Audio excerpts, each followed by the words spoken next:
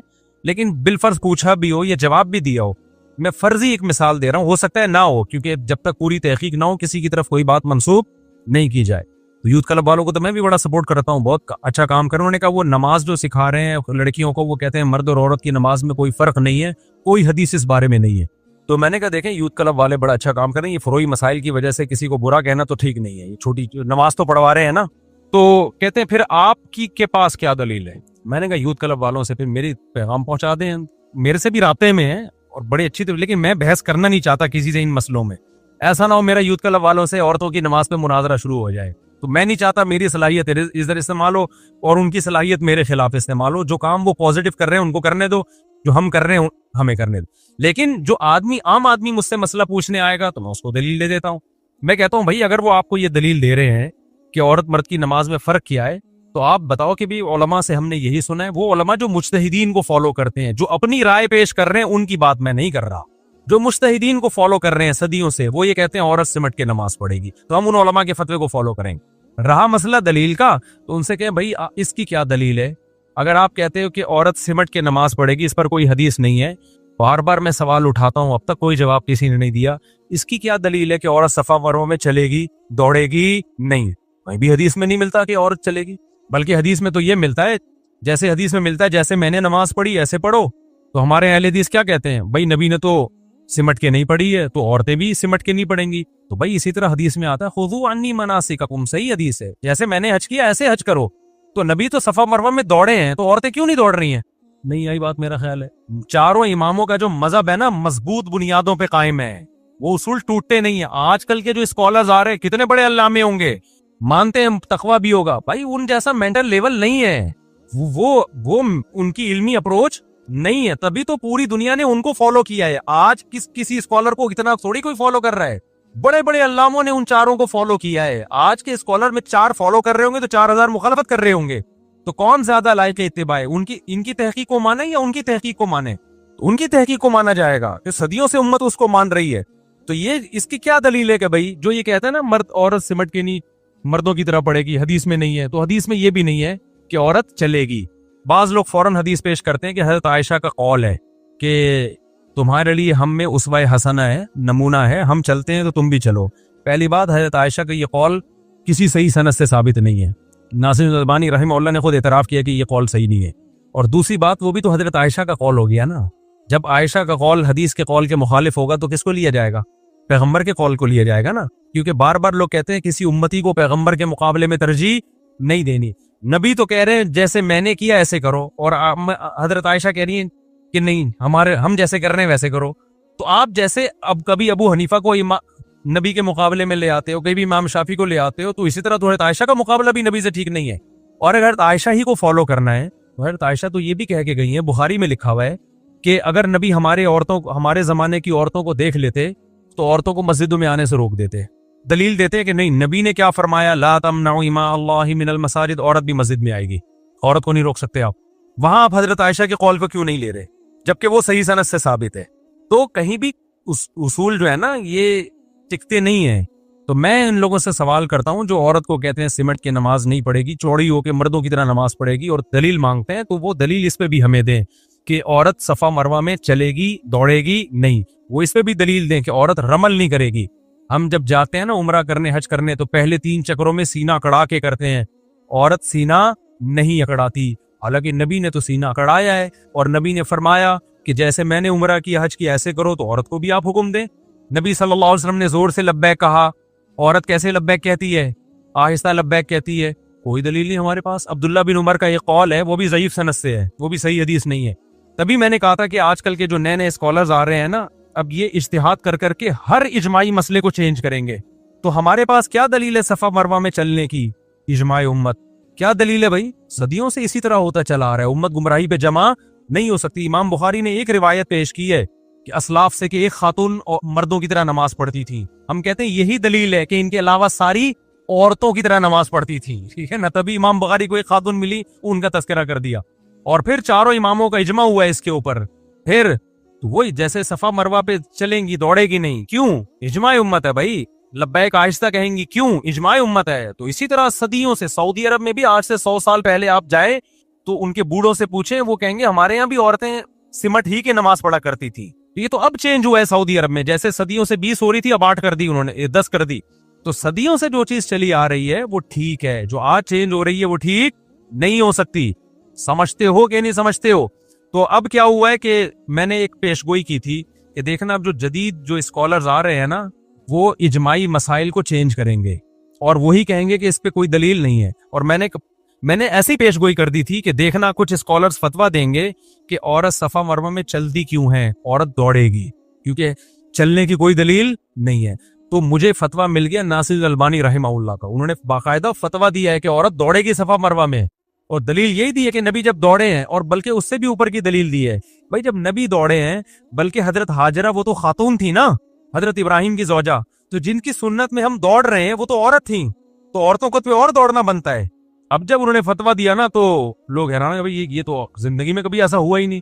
تو سعودیہ ہی کے مفتیان کرام میں ان پہ رد کیا، انہوں نے بولا بھائی یہ تو اجماع امت سے ثابت ہے، اس پہ دلیل کی ضرورت نہیں ہے۔ تو ہم کہتے ہیں حضرت یہ بھی اجماع امت سے ثابت ہے کہ عورتیں سمٹ کے نماز، آپ پرانے فتاوی میں کوئی ایک قول تو کسی مجتہد کا دکھا دو، ہم آپ کو دکھائیں گے ابو حنیفہ کی کیا قول ہے، امام شافعی کا کیا قول ہے، امام احمد کا کیا قول ہے، امام مالک کا کیا قول ہے۔ یہ سارے بڑے بڑے محدثین تھے بھائی، امام احمد تو امام بخاری کے استاذ ہیں۔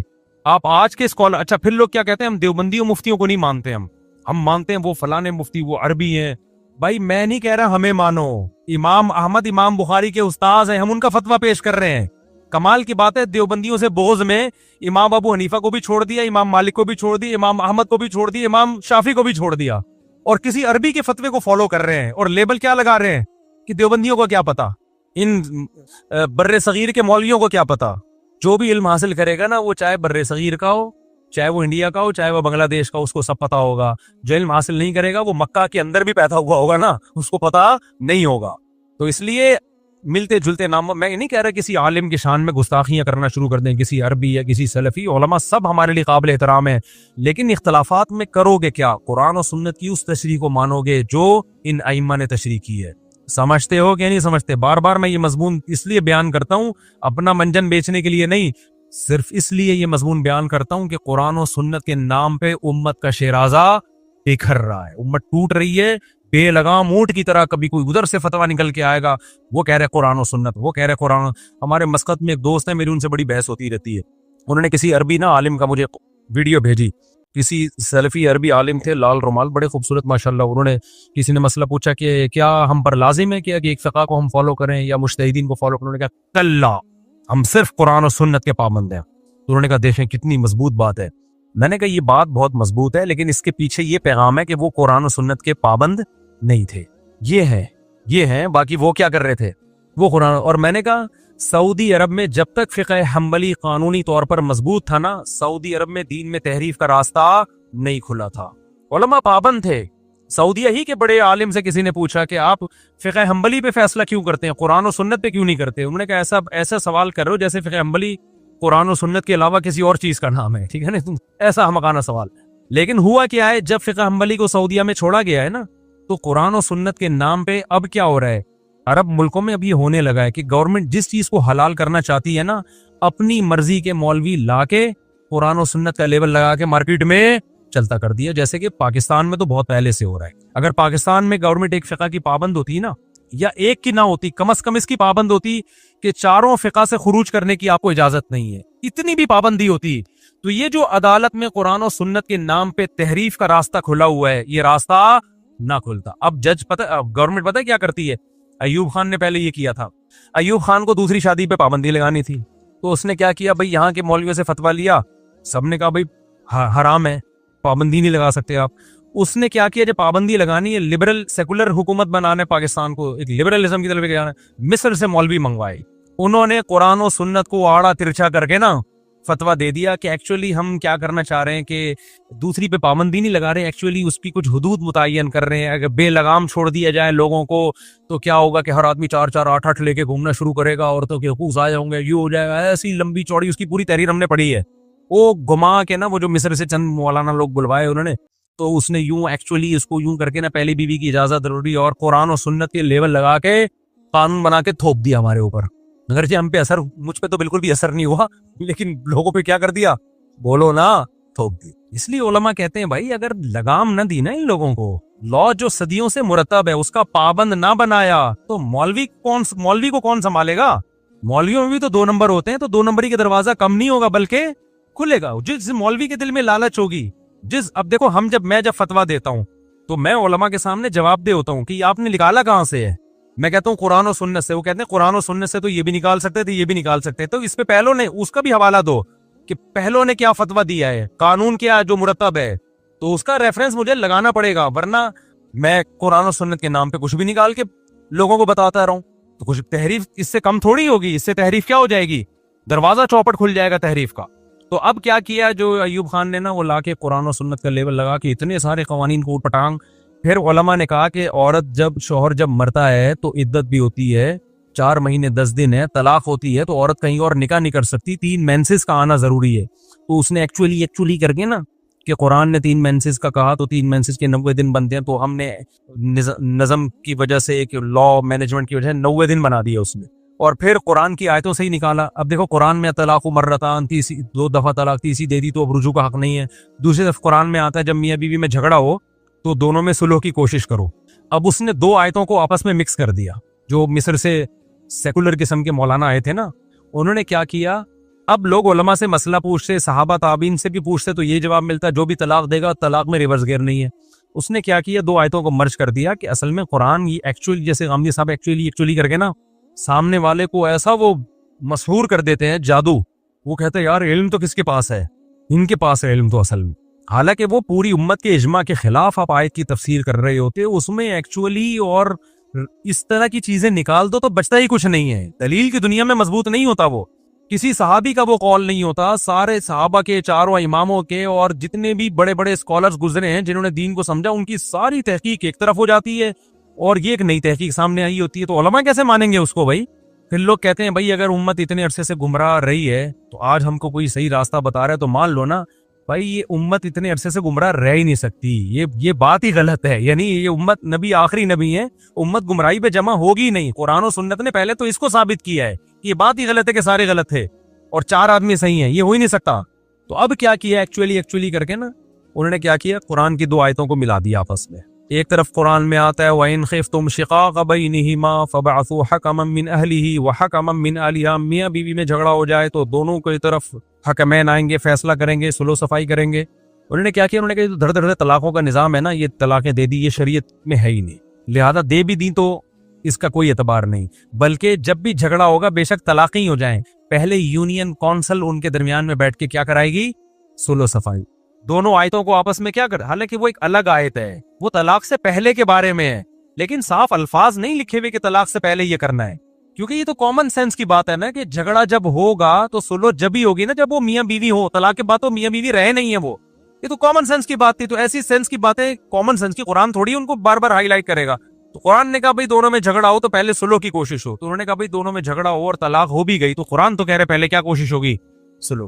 اب صلح میں قرآن کہہ رہے اس خاندان کا, انہوں نے کہا خاندان تھوڑی یونین کونسل ہی بنا دو نا, خاندان کے ٹینشن سے ہی بچت. اب پاکستان میں جو عدالتوں میں قانون چل رہا ہے وہ یہ چل رہا ہے کہ جب آپ طلاق دیتے ہیں تو عدالت نہیں مانتی اس طلاق کو, وہ تو لوگ عدالت کو نہیں مانتے, مفتیوں سے فتویٰ لے لیتے ہیں اس لیے, ورنہ کورٹ میں جو لا ہے وہ یہ ہے کہ یہ طلاق کنسیڈر نہیں ہے, بلکہ یہ طلاق کے پیپر پہلے یونین کونسل میں جائیں گے, یونین کونسل کے لوگ آئیں گے اور وہ دونوں میں سلو کی کوشش کریں گے, 90 دن کے اندر ہو گئی تو وہ طلاق کالعدم ہے, اگر نہیں ہوئی تو پھر یونین کونسل اس طلاق کو ویلڈ مانے گی تو ہوگی, وہ بھی ایک ہوگی ورنہ نہیں ہوگی. یہ اب امپلیمنٹ اس لیے نہیں ہوا اس قانون کا کہ یونین کونسل والا بھی کون سا آ رہا ہے بیٹھ کے, وہ بھی گھر بیٹھا ہوا ہے, اس نے کہا ہو گئی نہیں ہو گئی, ہمیں تو پیسے مل رہے ہیں, تو نہ وہ اپنی ذمہ داری پوری کر رہے ہیں نہ عدالتیں پوری کر رہی ہیں, تو اس لیے چل اسلام ہی رہا ہے.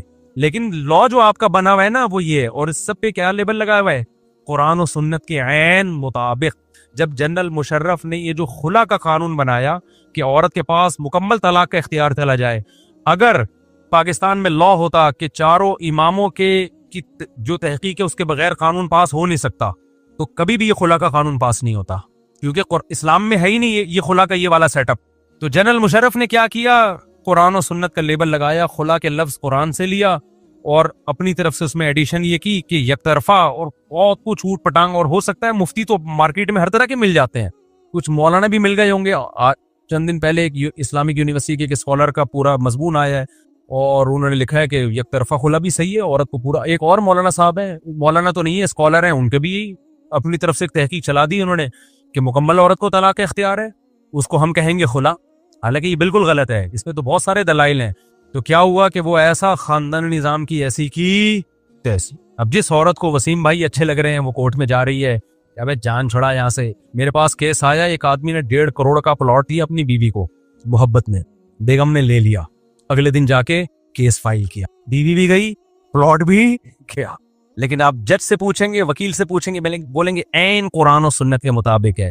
تو میرے بھائی یہ منجن بک رہا ہے قرآن و سنت کے نام کا. تو ہم جو آپ کو کہتے ہیں نا مجتہدین کو فالو کرو, اپنا منجن بیچنا ہوتا تو ہم کہتے ہیں میری تحقیق کو فالو کرو. آج جو اپنا منجن بیچ رہا ہے وہ کہہ رہے ہیں میری تحقیق کو فالو کرو. یہ سارے مولوی منجن بیچ رہے ہیں, اور جس کی طرف نسبت کی جاتی ہے منجن بیچ رہے ہیں وہ اپنی تحقیق نہیں بتا رہے, وہ کہہ رہے ہیں بھائی جو صحابہ تابعین اور ائمہ اربعہ کی تحقیق ہے اس کو فالو کرو. تو منجن کون بیچ رہا ہے؟ منجن وہ بیچ رہا ہے جو ان علماء کے خلاف کر رہا ہے. آپ کو نہیں آ رہی تو جاؤ, حدیث میں آتا ہے علماء کو لوگ چھوڑ دیں گے, خود بھی گمراہ ہوں گے, جو اسکالرز ہیں وہ خود بھی گمراہ ہوں گے اور دوسروں کو بھی گمراہ کریں گے. تو آپ اللہ سے, ہمارے بس میں جو تھا وہی ہم نے سمجھا دیا, آپ کی مرضی جو چاہے کرے, آپ نہ مانے علماء کی. منجن میں ہی لگے رہے بیٹھ گئے, چورن اور منجن میں. کیا ہو گیا بھائی, یہ پڑے ہی نہیں ہے, اس کو تو میں نے کچمڑا بنا دیا یار, سارا غصہ اس پہ نکلا ہے اصل میں. بس یہ آخری احترام, کیا لکھا ہوا بھائی, احترام نہ کرنا گناہ ہے. کس کا, وہ سوال ہی پھٹ گیا. یہ جس نے پوچھا ہے زبانی پوچھ لے بھائی. آخری کا ہے کا احترام نہ کرنا گناہ ہے, اس سے پہلے کیا لکھا ہوا تھا, شاید یہاں سے کچھ نکل آئے. بیوی کا احترام نہ کرنا, بیوی کا احترام نہیں ہوتا, بیوی سے محبت ہوتی ہے. احترام کا کیا مطلب, توہین نہ کرے اس کی. مفتی صاحب اگر ہاتھوں میں الفی لگ جائے اور ہٹانا بھول جائے تو وضو نہیں ہوگا, چاہے بھولے سے رہ جائے چاہے جان بوجھ کر رہ جائے. یہاں بھی بڑے بڑے فنٹر ہیں, فوراً حدیث پیش کر دیں گے, رفع عن امتی الخطأ والنسیان, کہ نبی نے فرمایا میری امت سے بھول اور چوک کو معاف کر دیا گیا ہے. تو مولوی لوگ کہتے ہیں الفی بھولے سے لگی اور بعد میں دیکھا الفی لگی ہوئی ہے تو نماز لوٹانی پڑے گی. حدیث میں تو آتا ہے, حدیث کا یہ مطلب ہے ہی نہیں. اگر بھولے سے کی بھی غلطی معاف ہوتی تو بھولے سے ہی تو سجدہ سہو ہوتا ہے نماز میں. جو غلطیاں جان کرو تو نماز ہوتی نہیں ہے. نبی نے بھولے سے 1 رکعت زیادہ پڑھ لی تھی تو کیا کیا تھا, سجدہ سہو کیا تھا. آپ حج میں بھولے سے خوشبو لگا لو, دم واجب ہوگا کہ نہیں ہوگا؟ تو بھولے سے معاف کا مطلب گناہ نہیں ملتا جب کوئی کام بھول سے یا غلطی سے. رہا یہ مسئلہ کہ روزے میں بھولے سے اگر کھا لو تو روزہ نہیں ٹوٹتا, اس پہ الگ سے حدیث موجود ہے, روزہ مستثنا ہے اس سے. تبھی ہم کہتے ہیں روزے میں بھولے سے کھا لیا تو روزہ نہیں ٹوٹے گا, کیونکہ الگ سے حدیث ہے. غلطی سے کھا لیا تو ٹوٹے گا روزہ. غلطی اور بھول میں کیا فرق ہے؟ آپ سمجھے سحری کا ٹائم ختم نہیں ہوا, حالانکہ ختم ہو چکا تھا, اور آپ 2 پراٹھے پھوڑ دیے آپ نے, تو اب آپ کا روزہ نہیں ہوا, کیونکہ بھولے سے نہیں ہوا, یہ غلط فہمی میں ہوا ہے. آپ سمجھے سورج غروب ہو گیا ہے, حالانکہ ابھی غروب نہیں ہوا تھا, آپ نے پکوڑے کھانا شروع کر دیے, بعد میں دیکھا بے اذان تو آدھے گھنٹے بعد ہو رہی ہے. تو یہ بھولے سے نہیں ہے, یہ کیا ہے, غلطی سے. لہذا آپ کا روزہ ٹوٹ گیا. اس میں آپ نے وضو میں غرارہ کیا, آپ کو روزہ یاد بھی ہے, اگر یاد ہی نہیں ہے پھر تو بھولے سے ہوگا.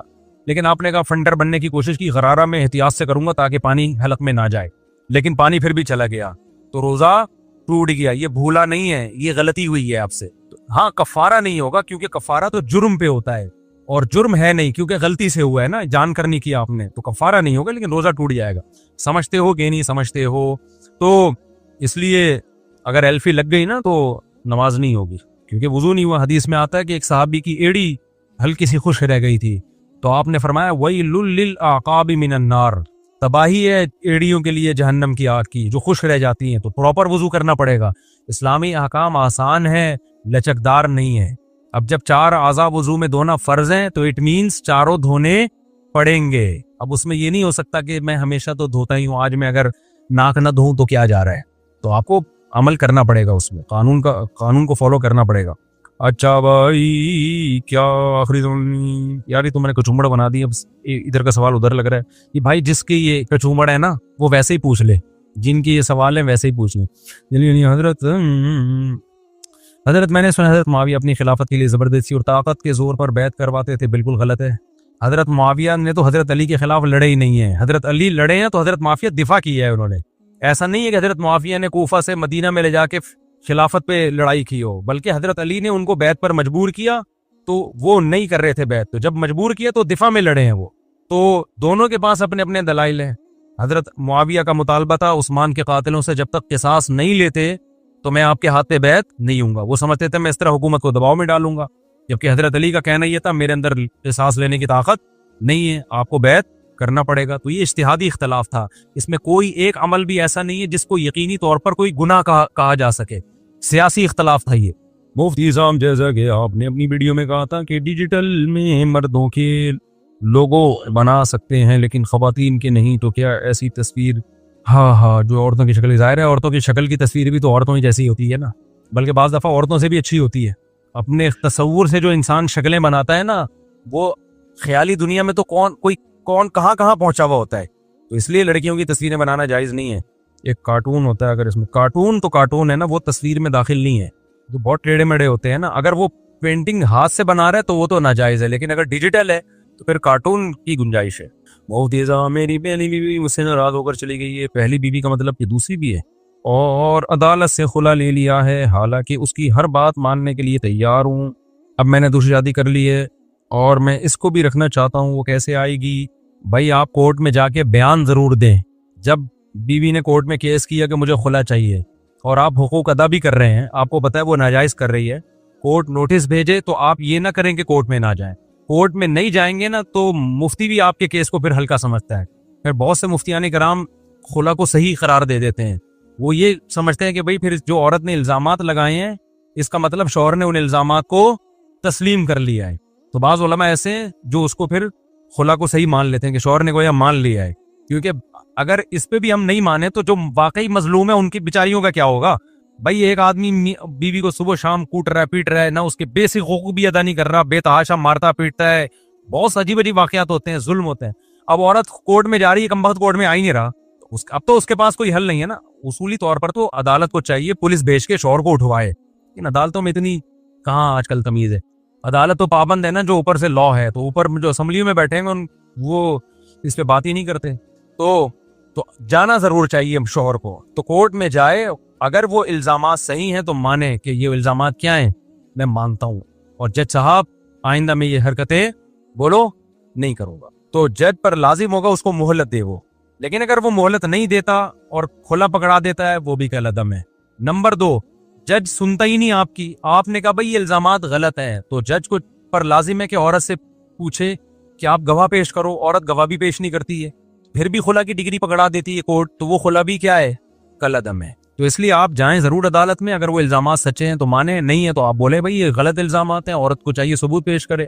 ثبوت بھی نہیں ہے, میں بھی نہیں مان رہا, تو پھر عورت کے کہنے سے خالی تھوڑی ہوگا. یک طرفہ کبھی بھی کسی کی بات نہیں سنی جاتی, پھر بھی عدالت خلا کی ڈگری پکڑاتی ہے, تو عورت کو کورٹ سے تو خلا مل جائے گا, لیکن کوئی مکتبہ فکر کا کوئی بھی سنجیدہ مفتی وہ اس کو کنسیڈر خیال نہیں کرے گا. اور عورت کو یہی فتویٰ, چاہے وہ اہل حدیث ہوں, صحیح عالم ہو اہل حدیث کا, آج کل تو ہر جگہ اوٹ پٹانگ چیزیں بہت آ رہی ہیں, کوئی اہل حدیث کا صحیح عالم ہو یا بریلویوں کا صحیح عالم ہو یا دیوبندیوں کا صحیح عالم ہو, تو جو بھی صحیح عالم ہوگا نا وہ یہی کہے گا کہ اس عدالت کے اس خلا نامے کی بیس پہ اگر عورت کہیں شادی کرتی ہے تو وہ زنا ہے, وہ شادی نہیں ہے.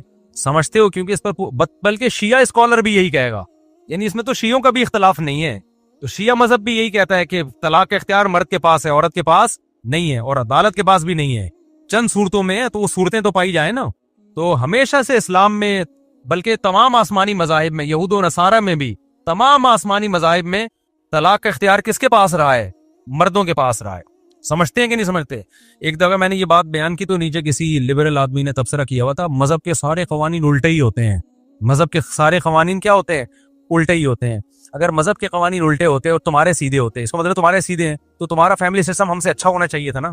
تمہارے یہاں تو کمبختوں جو تم نے سسٹم عقل سے استعمال کیا نا مذہب پہ بغاوت کر کے، تو تمہیں شادی مارکیٹ سے شارٹ ہو گئی ہے، ابا مارکیٹ سے کیا ہو گئے؟ شارٹ۔ تو تمہارا تو یہ سسٹم ہوتا ہے کہ ابا مارکیٹ میں ہے ہی نہیں۔ مذہب کی پابندی سے یہ زیادہ ہوگا کہ بہت سی چند یعنی عورتیں ایسی ہوں گی جو مظلوم ہوں گی۔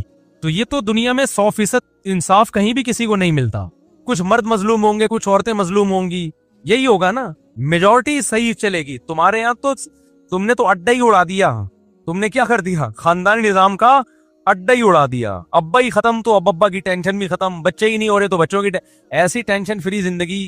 یہ تو ایسا ہی ہو گیا، ایک آدمی کو کسی نے کہا کہ ماں کے بڑے فضائل ہیں، اس نے جا کے اماں کو گولی سے اڑا دیا ٹھا کر کے۔ لوگوں نے بولے یہ کیا کہہ رہے ہیں یار، ماں کو ناراض کرنے کی اتنے سخت وعیدیں ہیں نا، تو ماں کی خدمت لازم ہے۔ تو میں نے کہا ماں ہی نہیں رہے گی تو ساری ٹینشنیں کیا ہو جائیں گی؟ ختم۔ تو یہ لبرل اور سیکولر لوگوں نے شادی اور شادی کے بعد کی ٹینشنیں اور گھریلو مسائل، ان ٹینشنوں کا ان کے پاس کمبختوں کے پاس کوئی حل تو تھا ہی نہیں۔ ہمارے پاس تو قرآن و سنت ہے نا، ان کے پاس کوئی حل تھا ہی نہیں۔ قرآن و سنت ان کو سمجھ میں نہیں آیا تو انہوں نے ابا ہی اڑا دیے۔ سنگل مدر، ایک عدد اماں ایک عدد بچہ، ٹینشن کس بات کی بھائی؟ تو اماں ہی اور وہی اڑا دے تو اس سے ٹھیک ہے، ٹینشن ختم ہو گئی۔ لیکن جو خاندانوں کے جو فائدے تھے اس فائدوں سے بھی کیا ہو گئے؟ محروم۔ جو محبتیں رشتہ داروں سے ملتی ہیں ان محبتوں سے بھی کیا ہو گئے؟ محروم۔ تو پھر کتے پال پال کے دل بہلانا شروع کر دی۔ اب یہ انسانوں سے زیادہ کتوں کو کیوں فوکس کرتے ہیں؟ ہم تو اگر کتا پالیں گے بھی تو بچوں کے لیے لے کے پالیں گے۔ مجھے بلی کا شوق نہیں، ایک دن مجھے بڑی پیاری بلی لگی، میں نے کہا خرید لیتا ہوں، بچوں کے بچے خوش ہو جائیں گے نا، ٹھیک ہے نا۔ تو یہ جو کتے پالتے ہیں اپنے بچوں کے لیے نہیں، کس کے لیے؟ اپنی تنہائی دور کرنے کے لیے۔ اور جب شادی شدہ آدمی، بچوں والا آدمی، وہ اگر اول تو حرام ہے کتا پالنا، لیکن وہ پالے گا بھی تو کس کے لیے؟ اپنی فیملی کے لیے۔ تو وہ خوش ہے تبھی فیملی کی خیال کر رہا ہے۔ سمجھتا ہے کہ نہیں سمجھتا ہے؟ نہیں سمجھے گا، وہی دو ہی بچے رہیں گے تم لوگوں کے۔ اچھا بھائی، رہنمائی رضائی اولاد کا جائیداد میں حصہ ہے؟ نہیں، رضائی جو دودھ کے رشتے ہوتے ہیں ان کا وراثت میں کوئی حصہ نہیں ہوتا، خوب سمجھ لو۔ وراثت میں خوشی سے حصہ معاف کر دینے سے حصہ ختم ہو جائے گا۔ اگر پیسہ ہے تو معاف کرنے سے ختم ہو جائے گا۔ اگر کوئی چھوٹا مکان ہے جس میں بہن کا بھی حصہ ہے، بھائی کا بھی حصہ ہے، اور وہ ڈیوائیڈ ہو ہی نہیں سکتا، یعنی ڈیوائیڈ کر دیا تو استعمال کے قابل نہیں رہے گا، اس مکان میں بھی دستبرداری صحیح ہے، اپنے حصے سے دستبردار ہونا۔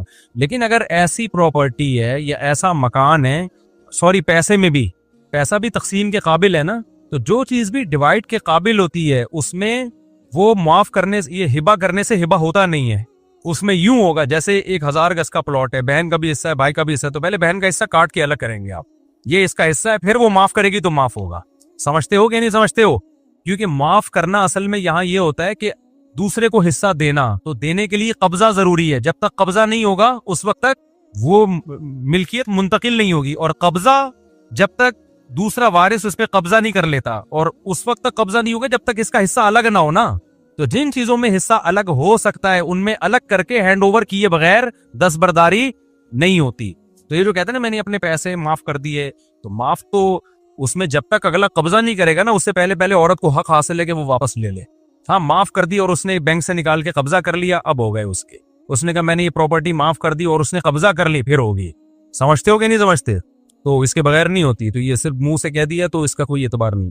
میرے بھائی، جو چیز تقسیم کے بعد قابل انتفاع ہو اس میں ہبہ اس وقت تک تمام نہیں ہوتا جب تک وہ تقسیم نہ ہو۔ تو یہ میں نے علمی انداز میں تھوڑا سا ڈیفائن کر دیا، اب اس کا مطلب بیٹھ کے آپ لوگ سمجھتے رہنا۔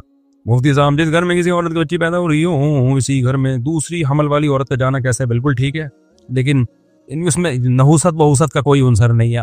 پریگننسی میں خواتین کے بارے میں نا اوٹ پٹانگ باتیں بہت مشہور ہیں، فلانے کو وہ بلی آ گئی کالی تو یہ نحوست ہے، اور یوں ہو گیا تو یہ نحوست ہے۔ کچھ بھی نہیں ہے، پریگننسی ایک نارمل چیز ہے، اس سے نحوست کا یا چاند گرے ہونے کا یا سورج گرے ہونے کا اس سے کوئی تعلق بولو نہیں۔